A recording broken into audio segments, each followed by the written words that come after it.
Eternal हलार YouTube channel पर आपका हार्दिक स्वागत है।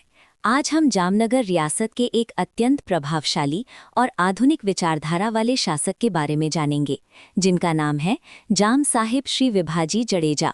उन्हें जाम विभाजी द्वितीय के नाम से भी जाना जाता था और वे जामनगर रियासत के 16वें शासक थे। जन्म और राज्याभिषेक। जाम विभाजी जामनगर के महाराजा जाम साहिब श्री रणमलजी जडेजा के 7वें और सबसे छोटे पुत्र थे।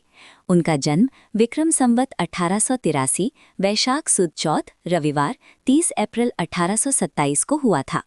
भाग्य में प्रबल राजयोग होने के कारण उनके सभी बड़े भाइयों के देहावसान के बाद सबसे छोटे होने के बावजूद उन्हें जामनगर की गद्दी प्राप्त हुई।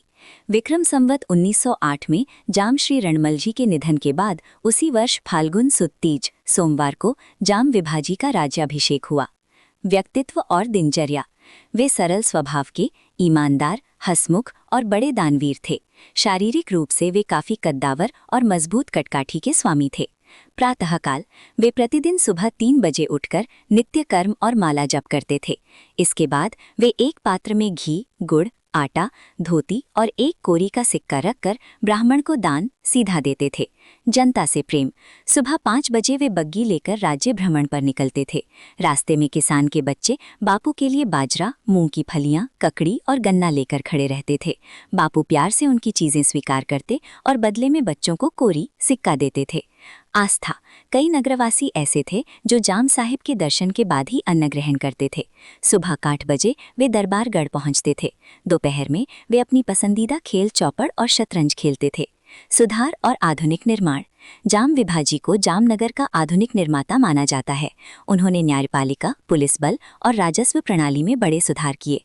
आधारभूत संरचना। जामनगर से बेड़ी बंदर, राजकोट, ध्रोल से जोड़िया और खंभालिया से सलाया बंदर तक पक्की सड़कें बनवाईं और सड़कों के किनारे पेड़ लगवाए। न्याय और प्रशासन। विक्रम संवत 1920 में दीवानी और फौजदारी अदालतों की स्थापना की। किसानों के लिए इजारा प्रथा समाप्त कर राजस्व प्रणाली लागू की। शिक्षा और साहित्य। विक्रम संवत 1931 में नवानगर हाई स्कूल बनवाया। विक्रम संवत 1914 में ऐतिहासिक ग्रंथ विभाविलास की रचना करवाई। स्थापत्य कला। उन्होंने बेड़ी दरवाजा, राजस्व कार्यालय, बालाचरी बंगला, पीली बंगली, पंचेश्वर टावर और राजकोट का जाम टावर जैसे कई स्थापत्य बनवाए। परोपकार और अकाल राहत। विक्रम संवत 1934 में जब भयंकर अकाल चौत्रीसा काल पड़ा, तब उन्होंने विदेशों से अनाज के जहाज मंगवाए और सदा व्रत चालू किए। उन्होंने सुनिश्चित किया कि कोई भी भूखा ना सोए। पानी की सुविधा के लिए पंजू भट्ट की बावड़ी बनवाई और वहां इंजन लगवाकर जनता तक पानी पहुंचाया। सम्मान और विरासत। उनकी सेवाओं के लिए महारानी विक्टोरिया द्वारा उन्हें कैसर-ए-हिंद, केसीएसआई और सर के खिताब दिए गए। जाम विभाजी ने ही रणजीत सिंह जी को गोद लिया था, जिनके नाम पर आज क्रिकेट की प्रसिद्ध रणजी ट्रॉफी खेली जाती है। स्वर्गवास। इस प्रजावत्सल राजा का स्वर्गवास विक्रम संवत 1951 वैशाख सुद चौथ रविवार 28 अप्रैल 1895 को हुआ। जामनगर के इतिहास में उनका नाम सदैव स्वर्ण अक्षरों में लिखा रहेगा। उनकी दिव्य आत्मा को कोटि कोटि वंदन। ऐसी ही ऐतिहासिक जानकारियों के लिए हमारे इटर्नल हलार यूट्यूब चैनल को सब्सक्राइब करें। धन्यवाद।